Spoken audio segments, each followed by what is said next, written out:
Salut à toi très cher abonné et bienvenue pour ce nouvel épisode de Comment vivre avec l'effondrement. Bon, comme tu peux le voir, aujourd'hui je suis disposé d'une manière un petit peu différente puisque je vais pas te proposer une vidéo pratique comme j'ai pu le faire jusqu'à maintenant avec les 6 premiers épisodes, étant donné que là c'est une vidéo qui va durer au moins je pense 20 minutes.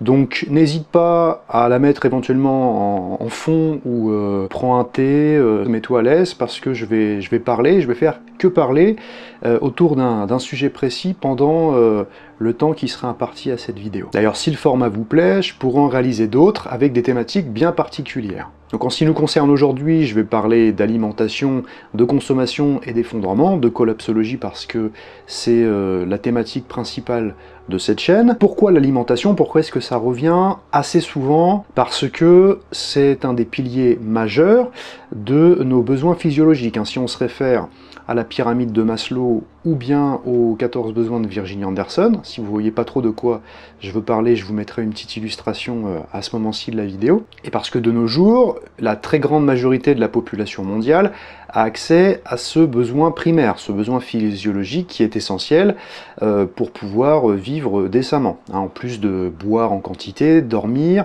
et respirer. Et si on s'arrête un instant sur la notion de nourriture, on va très vite se rendre compte que la population mondiale qui est avoisine et qui est à peu près équivalente à 7 milliards d'habitants dépend quasiment, pour la très grande majorité, de la grande distribution pour subvenir à ses besoins. Le problème à travers ça, c'est qu'on n'est pas tous égaux dans la gestion des aliments qu'on va acheter et les conséquences que ça peut avoir, bien entendu écologiquement. De ce fait, quel est le lien et le risque avec l'effondrement quand je fais mes courses dans un supermarché? Le problème, il réside dans le fait que nous consommons, sans forcément le savoir, tous les jours et tout le temps du pétrole, donc quand on se déplace en voiture, bien entendu, pour tourner cette vidéo parce que j'utilise une caméra, pour monter ma vidéo grâce à un ordinateur, un logiciel de montage, et pour ensuite le publier pour que vous puissiez le voir sur internet avec des serveurs. Donc tout ça, ça demande de l'énergie, mais également lorsqu'on va acheter de la nourriture, il va y avoir énormément d'étapes, production, le conditionnement, le transit, les emballages, tout ça. Bien sûr, le pétrole est présent, donc ok, on consomme les énergies fossiles, donc là je parle principalement de l'alimentation, mais ça fonctionne pour ce que je vous ai dit par rapport à une caméra ou encore un ordinateur ou des lumières ou ce qu'on veut, même une voiture. Mais le problème c'est qu'on consomme beaucoup, en tout cas nous, les occidentaux, via le modèle économique capitaliste dans lequel on est, et libéral, on consomme énormément, donc ça va générer un certain impact écologique sur notre environnement, sur la planète, et en plus de cela, on va aussi quelque part encourager les lobbies à continuer à nous vendre des choses qui ne sont pas forcément très saines pour nous, et ça permet à ce système ultra prédateur de continuer de vivre sans forcément qu'on le veuille. C'est un cercle vicieux, on travaille, on gagne un salaire, on planifie ses courses, souvent on n'a pas la notion de l'impact que ça va avoir sur l'environnement, sur la nature, sur la planète, parce que on est dans l'instant T. Les choses ne nous sont pas montrées. Si je prends l'exemple des élevages intensifs avec le bétail, les animaux, la volaille, c'est dans des conditions absolument horribles. Heureusement maintenant il y a des associations qui mettent en lumière ces horreurs qui se passent à grande échelle. Ça peut être aussi le cas avec les légumes quand on voit tout le glyphosate qui est balancé dans les champs pour permettre à l'ensemble de la population, ou en tout cas une grande majorité de la population mondiale, de pouvoir manger en quantité. Je parle pas en qualité mais en quantité. Attention à la nuance. Et le problème, c'est qu'on va souvent rejeter la faute sur les pouvoirs publics, sur les lobbies, voire sur les autres consommateurs, en disant « bah oui, mais bon, les autres font comme ça, ceci, cela ». Sans pour autant chercher soi-même déjà à se remettre en question. Il faut toujours que ce soit la faute des autres et pas soi. Bon, ça c'est un autre sujet, je vais y revenir tout à l'heure, je vais en parler de ça. Et moi y compris d'ailleurs, parce que, et vous peut-être aussi, je sais pas, mais j'aime beaucoup le tofu. Bon, je ne suis pas vegan, j'aime bien éviter de manger de la viande. Vraiment, je limite grandement, j'essaie principalement de manger des choses à base de végétaux, d'oléagineux et tout ça, ou quand je choisis de la viande, j'essaie de choisir une viande de qualité, sans parler de l'aspect éthique, de la mise à mort de l'animal, tout ça. Ça c'est un autre débat aussi. Je veux bien faire, donc j'achète du tofu, je me dis c'est cool, au moins j'achète pas de la viande donc, par rapport à tout ce que ça engendre, le coût en eau, comment dire, les céréales qui sont produites à l'autre bout du monde pour nourrir les bovins, etc. Sauf que quand j'achète mon tofu, eh bien je vais tout simplement parfois me retrouver avec un emballage en carton et derrière un emballage en plastique. Donc ce sont des choses que je vais devoir malheureusement jeter, qui sont plus ou moins retriées, qui sont plus ou moins recyclables. Donc au fond, je pars d'un bon sentiment, je veux bien faire les choses, mais la grande distribution veut malheureusement que, et eux peut-être que de leur côté ils n'ont pas d'autres moyens non plus, financiers, parce que ça leur coûterait trop cher de faire des emballages qui seraient, on va dire, plus sains. Donc moi je contribue à ça, mais à la base je veux quelque chose de différent et je veux consommer autrement et correctement, sans avoir un impact aussi important. Mais quelque part j'y contribue également. Alors c'est vrai, on veut bien faire, soit on va chercher à faire ce que je fais par rapport, admettons, au tofu, soit on va limiter nos déplacements pour aller dans les centres commerciaux, mais si on y va, on est bien obligé d'utiliser notre voiture, donc on va aussi quelque part être comment dire, complice de ce système. Donc on peut pas, c'est compliqué mis à part en vivant nu dans les bois et en mangeant des racines. Là je caricature énormément. Je pense qu'il faut continuer à faire ce que, enfin en tout cas pour moi je continue à faire ce que je fais, mais je prends en compte l'idée que je ne suis pas un saint.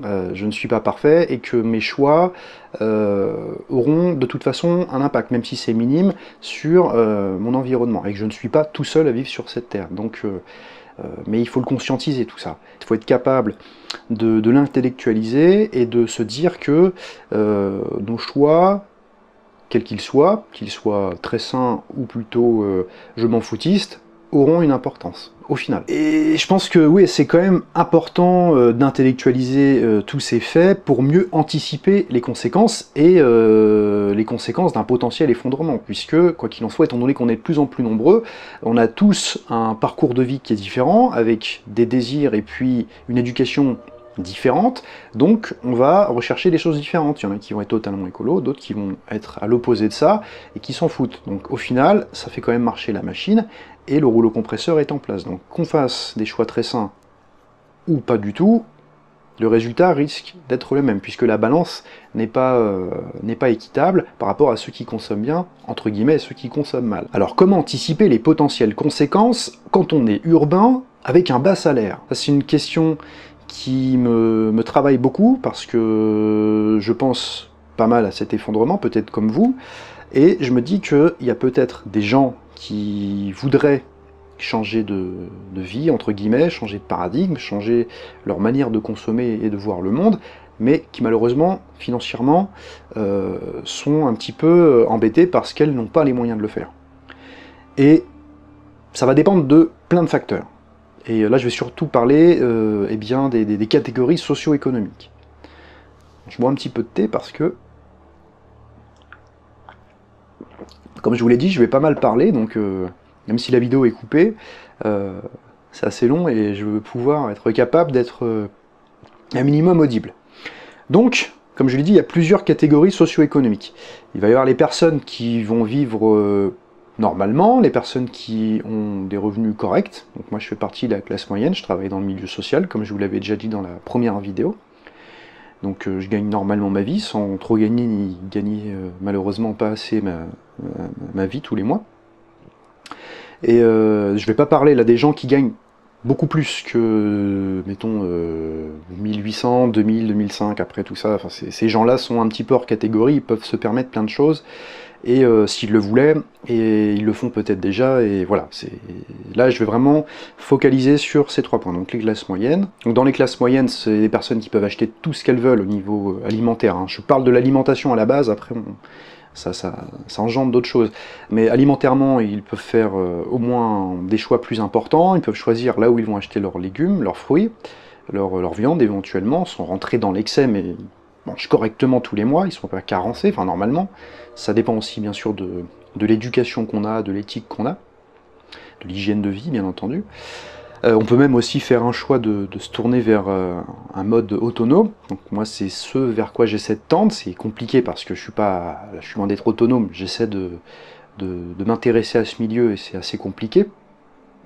Et c'est voilà, c'est un choix de vie qui permet, c'est assez flexible. On a quand même une gymnastique qui est malléable. Après, on va avoir ceux qui vivent dans certaines zones du monde où tous les avantages du système thermo-industriel sont en voie d'émergence, ou alors elles viennent tout juste d'apparaître. Donc chez ces personnes-là, il y a un désir profond de jouir de tous les services que nous on connaît depuis maintenant plusieurs décennies. Enfin, il y a les personnes qui vont se retrouver avec un bas salaire, soit avec un bas salaire, soit avec le RSA, donc quasiment pas de revenus, et qui malheureusement sont presque dans l'impossibilité de choisir ce qu'ils vont manger. Soit ils vont devoir aller dans des magasins low cost, soit aller, on va dire, chercher leurs aliments via des associations, donc on ne peut pas choisir en quantité ce qu'on veut et on nous donne un petit peu ce qu'il y a. Donc ça veut dire qu'il y a une impossibilité financière d'avoir accès à la nourriture, locale ou responsable, et également il y a une marginalisation de la zone d'habitation. Hein. Parfois elles sont dans des huppes, des barres d'immeubles, donc difficile de se lancer dans un projet autonome quand on habite au 15e étage d'une tour. Donc le problème de tout ça, c'est que dans notre société occidentale, voilà, il y a ceux qui vivent normalement, qui vivent vraiment très bien, et ceux qui vivent mal, mais il y a un effort à faire de notre part, qui est de renoncer à un certain niveau de vie, à un certain confort, pour éviter de, même si le rouleau compresseur, comme j'ai dit tout à l'heure, est déjà en route, d'accélérer trop les choses, parce qu'on sait que malheureusement on va droit dans le mur, on ne sait pas encore trop quand, mais on y va, et donc de faire certains choix, enrayer un petit peu la machine, même si ça la fera pas dérailler complètement, même voire pas du tout. Et à l'intérieur de tout ça, on va avoir les classes inférieures. J'aime pas dire ça, parce que inférieur, c'est vraiment donner un sentiment justement de supériorité, voire de mépris, et c'est pas du tout mon cas, mais c'est comme ça qu'elles sont catégorisées. Les gilets jaunes, les personnes qui font partie des classes inférieures, donc peut-être que tous les gilets jaunes ne font pas partie des classes inférieures, et toutes les classes inférieures ne représentent pas les gilets jaunes, moi y compris, moi je me sens gilet jaune, mais je fais pourtant pas partie des personnes qui sont plus dans le besoin, mais cette idée de révolte et de transformer le système, elle est très ancrée chez moi. C'est un autre sujet, plus personnel. Donc ces personnes-là veulent récupérer leur part du gâteau, et la distribution, elle n'est pas équitable. Mais il y a deux alternatives qui vont m'intéresser là maintenant. Soit la personne, elle essaie, si elle le peut, eh bien, de s'éloigner de l'épicentre de la ville, donc elle évite vraiment le cœur urbain d'une ville, et puis elle essaie d'être un peu plus en banlieue, de voir un petit peu dans les villes qui sont en campagne, mais proche banlieue, proche des métropoles. Soit, si vraiment elle en a la possibilité, c'est de carrément partir à la campagne, changer radicalement de vie. Donc tout ça, sur le papier, c'est très joli. Et là, vous allez me dire, ouais, attends, qu'est-ce que tu racontes? C'est de la merde. Et au fond, vous avez raison. Parce que c'est facile de dire, bah tu pars, et puis tu changes de vie, et puis tu élèves des poules, et puis tu fais pousser tes butternuts, tes tomates, et puis tu portes des sarouels. Et ça va bien se passer pour toi. Non, il y a plein de facteurs, bien entendu, qui rentrent en compte pour ces gens-là. Hein, comme je l'ai dit, par rapport aux classes moyennes ou supérieures, et je parle même pas des gens qui sont dans les pays émergents, parce que on est face à une autre culture, face à des traditions différentes, et une politique aussi qui est différente, donc ça nous regarde d'une manière un peu, on va regarder ça d'une manière un peu différente. Donc pour les personnes qui sont dans le besoin le plus important, il y a des gens qui ne voudront pas, hein, qui vont préférer continuer leur vie comme telle qu'elle est, à consommer, enfin voilà, ils vont continuer leur vie, ils vont décider que l'effondrement, ils en ont rien à foutre, ils savent peut-être même pas ce que c'est, et puis c'est leur choix, et ils ont tout à fait le droit de ne pas se renseigner là-dessus, aucun problème. Mais il y a ceux qui voudraient peut-être changer, et qui malheureusement n'en ont pas la possibilité parce que il y a plein de facteurs qui rentrent en compte, comme le travail, ou la précarité sociale ou financière qui empêche de bouger, les amis, la famille, les crédits, parce que ces gens-là ont peut-être des crédits pour une bagnole, pour aller travailler à l'autre bout de la ville. Et le problème, c'est que il y a des personnes qui vont pas le vouloir également dans cette catégorie socio-économique-là, tout comme dans la classe moyenne ou la classe supérieure. Il y a des gens qui font preuve d'une très grande humilité et qui acceptent de changer de vie malgré leur situation sociale professionnelle qui est plus que confortable. Donc ça, c'est tout à leur honneur, et puis pour les personnes qui ne veulent pas, également, parce que la notion d'effondrement, et c'est ça toute la complexité de la chose, c'est qu'il n'y a rien de prophétique là-dedans. il n'y a pas de date butoir. On va arriver, on n'est pas face à un calendrier Maya qui nous dit, voilà, le 1er janvier 2025, terminus. Il n'y a plus de pétrole, 350 millions de migrants qui arrivent du sud vers le nord, des tempêtes à tout va, une crise financière qui arrive à minuit une. Non, il n'y a pas de date butoir. Hein. Donc, ces personnes-là n'ont pas l'obligation de se plier à cette règle-là. Et puis c'est tout à fait normal. C'est pas ce qu'on recherche. On n'a pas envie de vivre dans la peur et puis d'entretenir ça. C'est pas ce dont a besoin l'esprit humain pour être heureux. Alors c'est pas ce qu'on recherche en tout cas. Mais les causes systémiques de l'effondrement, elles sont tellement importantes, elles sont tellement nombreuses et elles sont tellement liées entre elles qu'il n'y a pas... On peut pas fixer une date, on peut pas dire que ça va se passer tel jour ou tel jour. Ça reste une fourchette temporelle. Et elle ne nous empêche pas de nous épanouir dans l'instant présent. L'alimentation ou la consommation généralisée sont-elles responsables de l'effondrement? Notre civilisation occidentale, elle est maintenue artificiellement dans la quête illusoire du plaisir immédiat via la possession matérialiste. En gros, pour devenir heureux, il faut que tu possèdes des choses. Et on nous encourage à agir de cette manière-là. Le problème, eh bien, c'est qu'on consomme beaucoup, en très grande quantité, et on va utiliser beaucoup de ressources planétaires. Mais nous, on n'est pas impliqués directement. On ne fait pas partie d'un forage de pétrole, comme je vous l'ai dit, dans l'instant T, c'est pas palpable. On ne peut pas s'en rendre compte visuellement. Et c'est là que je refais la transition avec Virginia Anderson et la pyramide de Maslow. C'est que on est à l'étape ultime des différents besoins physiologiques, alors que on a à peine satisfait le premier, pour certains. Je reprends l'exemple de ceux qui sont, entre guillemets, en bas de l'échelle. C'est une véritable problématique. On est de plus en plus nombreux, donc forcément l'agriculture a évolué depuis le néolithique, hein, sauf qu'on est passé à quelque chose de totalement, on va dire, presque irresponsable, outrancier, en favorisant la monoculture et des techniques d'intensification. Hein, pour nourrir tout le monde, c'est normal. On est dans une logique de, comment dire, de croissance exponentielle, donc pour que tout le monde puisse vivre mieux pour travailler, donc pour enrichir le PIB des nations et plus longtemps, eh ben, on essaie de contenter tout le monde. Donc, bien sûr qu'on n'a pas accès à une nourriture de qualité, et en plus, c'est absolument dramatique. Là-dessus, je pense que tout le monde est d'accord, et puis je vous refais pas le tableau, vous savez de quoi je parle, certainement pour la plupart. Donc l'alimentation, elle n'est pas saine, ou alors elle est trop chère, parce que si on veut manger du bio ou du local, il faut pouvoir le faire, il faut pouvoir vivre déjà dans des lieux où on nous propose eh bien, une vente locale, une vente bio, et quelque chose d'éthique et raisonné. On ne prend plus le temps de faire des choix, parce que le monde va très vite, et on ne sait plus cultiver nos légumes, donc ça c'est aussi problématique. Hein, il y a très peu de personnes, mis à part à la campagne, et même à la campagne, j'y vis et tout le monde ne fait pas de jardin. Donc ça c'est pareil, c'est un choix que je respecte parce que les gens n'ont peut-être pas envie, c'est peut-être pas leur délire, même s'ils prennent ça pour un loisir, ils n'ont pas envie de s'emmerder avec une bêche de la terre et acheter des graines chez un pépiniériste. C'est tout à leur honneur, je ne porte pas de jugement là-dessus. Mais pour la très grande majorité des personnes qui bénéficient des services du monde occidental. On est dans l'hyper-dépendance thermo-industrielle. C'est un mot qui est très fort, qui est très gros, qui est très long, mais je le trouve intéressant, pour satisfaire justement ce besoin primaire. Donc il faut se dire que un changement de paradigme, si on devait demain changer totalement de vision du monde, ça serait compliqué. Parce que c'est très utopique. Imaginons que on impose une dictature verte, ça engendrerait plein de problèmes, sociaux, politiques, économiques, parce que ça aurait un coût.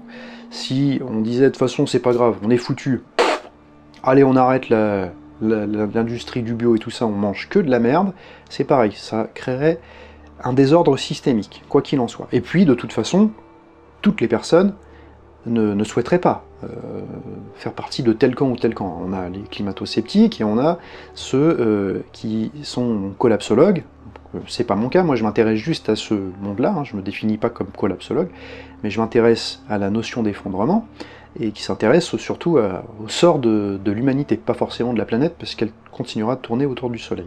Malgré le fait, en plus, que l'on soit eh bien, au pied du mur. C'est pas quelque chose qui est fantasmé, hein. Autant on pourrait imaginer que ça engendrerait plein de problèmes, comme je l'ai dit, d'ordre démographique, géopolitique et tout, mais le problème écologique, il est présent.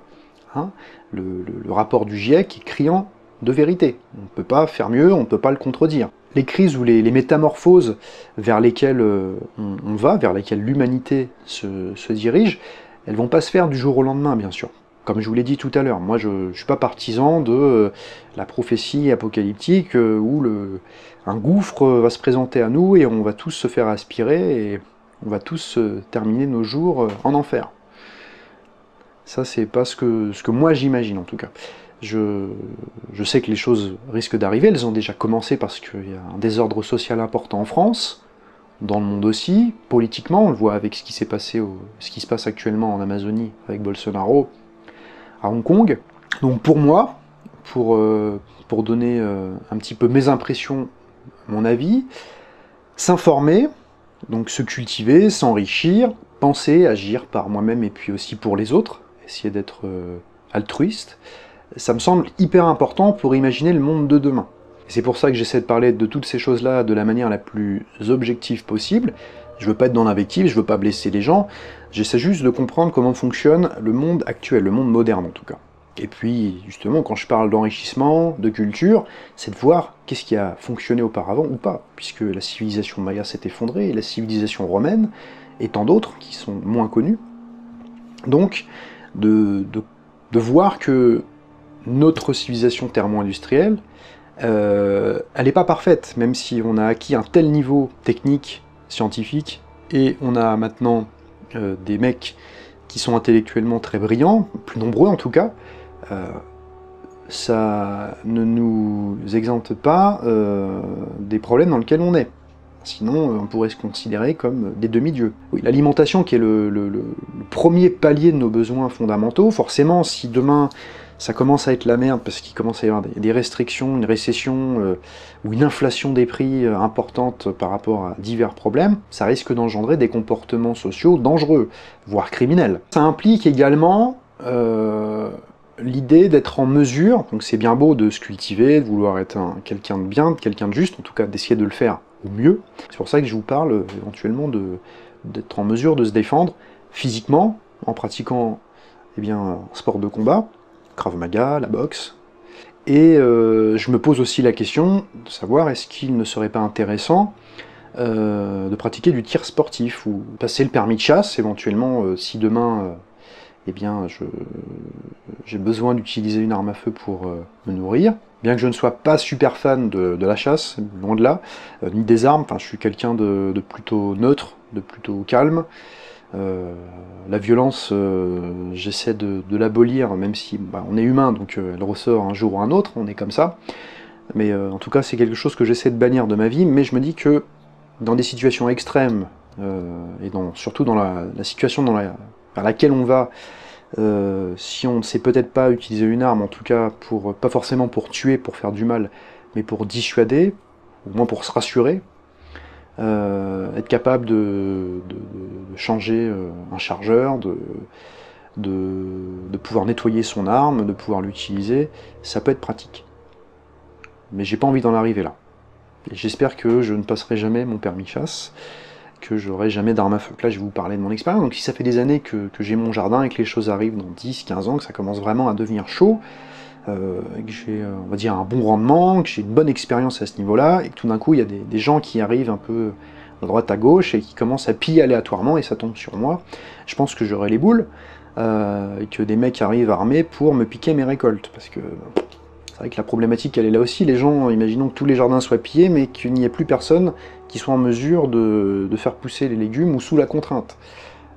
Ça peut être le cas aussi, bien entendu, hein. On peut être soit sous le joug de l'armée, qui contrôlerait les parcelles, et ça vous me l'avez déjà dit dans la vidéo où je suis parti chercher mes légumes, et vous avez raison. Hein, les locaux, les petits maraîchers, tout ça pourrait être réquisitionné par les personnes avec des képis. Ou alors, voilà, ça serait tenu par des forcenés qui auraient des armes à feu et qui, coûte que coûte, défendraient les cultures pour pouvoir soit les revendre ou les troquer, ou je sais pas comment ça pourrait se passer, ou les garder pour eux. Mais, si on veut continuer et c'est là où moi je veux traverser ça, et puis je veux aller plus loin que la peur de me retrouver dans un monde où règne le chaos et la destruction et la mort, c'est de me dire que si on veut continuer à faire civilisation, étant donné que par le passé les civilisations ont traversé des crises similaires, bien qu'on n'ait pas accès aux mêmes outils pour se défendre, je rebois un petit coup de thé.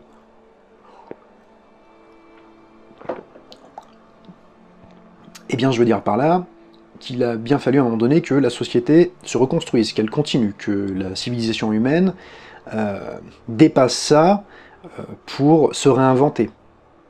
Et je pense qu'effectivement, je peux comprendre aussi des personnes qui sont chez elles et qui veulent se défendre. Ce sera mon cas aussi, certainement, je ne sais pas. Je n'y suis pas, donc je ne sais pas comment ça pourrait se passer. Je suis juste dans l'imaginaire. Mais je pense que oui, ça ne durerait qu'un temps finalement de vouloir absolument mettre en sécurité ses conserves et ses choux. Mais il faut refaire du lien avec les gens. Donc il faut commencer dès maintenant. Il faut poser des principes pour que sur le moyen et le long terme, on puisse reprendre le cours des choses. Hein, il faut remettre à l'honneur, remettre au cœur de cet idéal-là, donc en version post-effondrement, l'établissement d'un cadre juste et équitable. Même si c'est des personnes... Parce que, imaginons, là je parle de mecs qui viennent de la ville d'à côté, hein.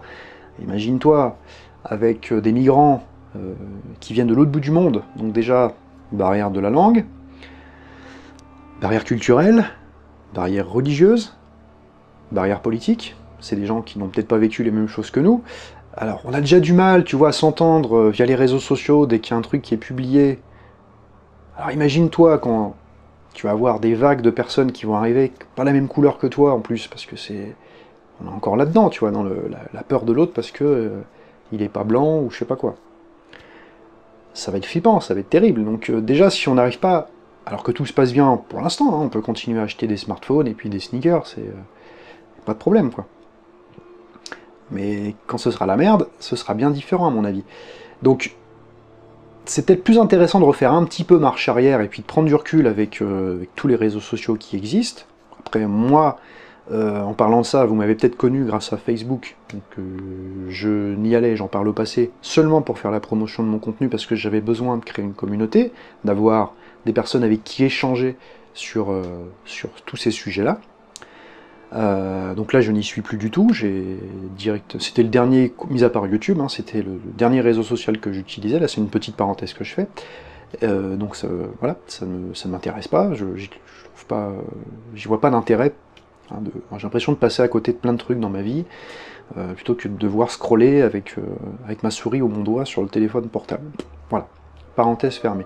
Donc c'est peut-être plus intéressant de faire marche arrière pour penser à la société de demain, être un peu plus humble, un peu plus altruiste envers les autres.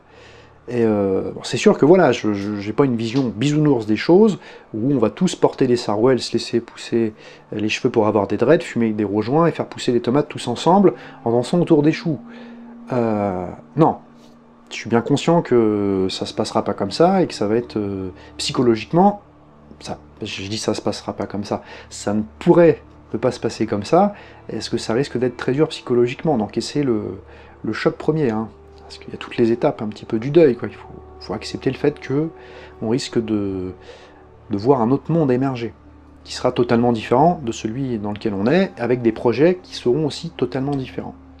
Et ce n'est pas parce que je m'intéresse à la collapsologie, à l'effondrement, à toutes les crises civilisationnelles dans lesquelles on a baigné, à l'anthropologie moderne, ancienne, et dans son ensemble, que je vais être dispensé de ne pas en souffrir. C'est pas parce qu'on s'intéresse à un sujet qu'on va mieux l'encaisser. Ça se trouve, je serais peut-être le premier mec dans mon village à crever. C'est pas ce qui peut se passer. Par contre, ça m'empêche pas d'en parler avec vous, d'échanger avec des personnes qui sont plus ou moins d'accord avec ce que je dis, ou plus ou moins d'accord avec ce concept d'effondrement, qui pense qu'on sera sauvé par, admettons, les technologies, hein, les cornucopiens, c'est comme ça qu'on les appelle, sont ceux qui sont persuadés que la science et la technologie nous sauveront, quoi qu'il en soit. On arrivera à inventer des choses avant que la date, la fourchette butoir, oui j'allais faire un lapsus, avant que la fourchette butoir arrive. Donc tout ça, voilà, j'ai dit, cette planète, elle regorge de personnes qui sont douteuses, qui sont absolument stupides, mais à côté de ça, on a des gens qui sont très bienveillants, intelligents et aux vertus insoupçonnées. En tout cas, ils ne le savent peut-être pas encore, ou au moment venu, ils feront preuve d'actions qui, voilà, auront un bénéfice énorme pour une petite partie de la communauté humaine ou une grande partie. Même si ça reste du local ou du familial, voilà, les gens qu'on déteste aujourd'hui, on les adorera peut-être demain. Donc à travers tout ça, il n'y a rien qui nous empêche finalement d'avoir une vie heureuse. La personne qui veut acheter une grosse voiture, les personnes qui ont une bonne situation, qui ne ressentent pas le besoin de s'intéresser à l'écologie, ou qui font de petits efforts et tout ça, ou qui n'en font pas parce qu'ils s'en foutent, c'est leur problème. Malheureusement, ça aura un impact in fine, mais même s'ils font cet effort, on sait très bien qu'il y aura toujours des gens qui n'en feront pas, donc c'est une énergie qui risque d'être déployée dans le vent. C'est pour ça que moi personnellement j'ai fait ce choix de simplicité volontaire, j'aime bien ce terme-là. Je ne suis pas un exemple pour tout le monde, il y a des gens qui n'aimeront peut-être pas ce que je fais, il y a des personnes qui ne comprendront pas ce que je fais, mais moi je le fais pour moi. Je le fais pour chercher une façon d'être plus heureux, et étant donné que je me dégage au mieux, au maximum de la consommation, bien que je l'ai dit, j'ai un PC portable, enfin j'ai un ordinateur, j'ai une caméra, j'ai un téléphone, je vis pas nu dans les bois avec une feuille de vigne. Je vis normalement, comme un occidental normal, mais je cherche pas à consommer plus, voilà, seulement à avoir de quoi me chauffer, me nourrir, point, et puis de travailler l'intellect, comme je vous l'ai dit. Mais, derrière tout ça, on nous prive, hein, la société ne veut pas qu'on pense par nous-mêmes, ne veut pas que l'on change de paradigme, puisque ça interférerait avec eh bien, toute l'économie qui est en jeu, tout l'argent. Toujours une question de pognon. En gros, on vit dans la peur. On refuse d'apprendre de nos erreurs, et puis on est toujours en train de dire, alors je pense que ça vous l'avez déjà entendu, les gens ci, les gens ça, les gens à la caisse, les gens sur la route, voilà, on a toujours, enfin, on l'a tous dit, je l'ai moi-même dit, moi je le dis encore, mais c'est de le conscientiser. Et à travers ça, j'ai fait la réflexion un jour à un de mes meilleurs potes, et je lui ai dit, ah mais quand on dit ça, finalement, on est en train de condamner ce qu'on est nous-mêmes, à travers la réflexion qu'on fait aux autres sans qu'ils le sachent. On se critique nous-mêmes et on n'ose pas se l'avouer. En fait, on attend des autres qu'ils agissent tout simplement pour nous, alors qu'on devrait déjà agir par nous-mêmes, pour nous-mêmes, et ensuite pour les autres.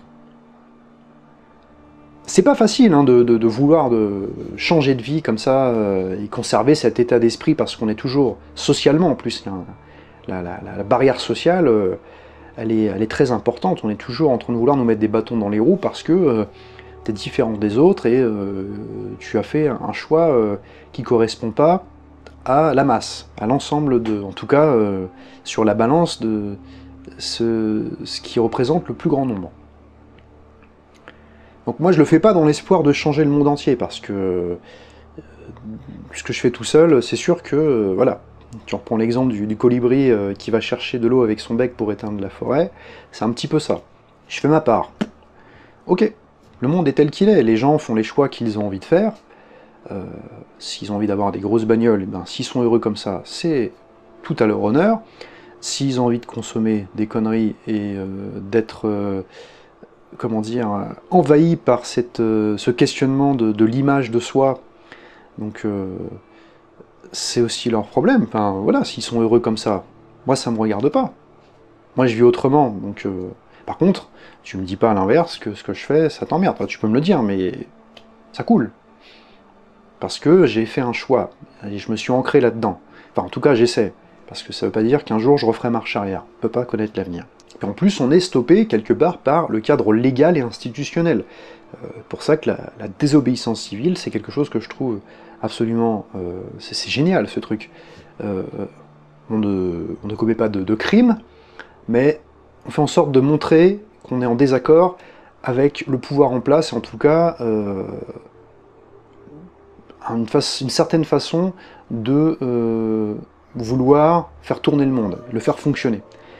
Et je trouve que la désobéissance civile, c'est quelque chose de très intéressant, parce qu'il permet de mettre en œuvre des forces qui ne nous sont pas proposées par les institutions qui existent. Donc c'est très intéressant d'être en mesure de les proposer soi-même, donc de les faire surgir de nos entrailles. Et c'est un petit peu ça, moi, qui m'anime depuis maintenant quelques années, c'est de laisser l'instinct parler, l'instinct humain. Donc bien sûr, hein, l'instinct qui est balayé par l'amour et la haine, la colère, la destruction. Donc on va essayer plutôt d'aller vers le curseur de l'amour. Hein, bien sûr, on va éviter de vivre dans un monde de chaos et puis de mort. Mais je pense que l'instinct, il est vraiment ultra important, parce que nos vies ne sont pas anecdotiques. Alors, il faut savoir façonner sa vie, il faut savoir entrer un peu comme en transe, aller au-delà de tous les artifices du monde dans lequel on vit. Donc je vais terminer cette vidéo parce que ça fait quand même pas mal de temps là que je suis en train de vous parler, quasiment 3/4 d'heure, peut-être même un peu plus, je ne sais pas. Donc je vais conclure sur une citation de Yiddu Krishnamurti, qui est un penseur philosophe indien que j'apprécie particulièrement, parce qu'il a une vision du monde et des choses qui est assez intéressante. Il prend beaucoup de recul sur la vie, et je pense que, en tout cas pour nous, ça nous ferait du bien un petit peu de s'enrichir de ce genre de personnage. Et il a dit un truc qui était magnifique: un esprit intelligent est un esprit curieux, observateur, qui apprend et qui étudie. Voilà. Merci à tous de m'avoir écouté, je vous dis à très bientôt. Ciao ciao, c'était Dame.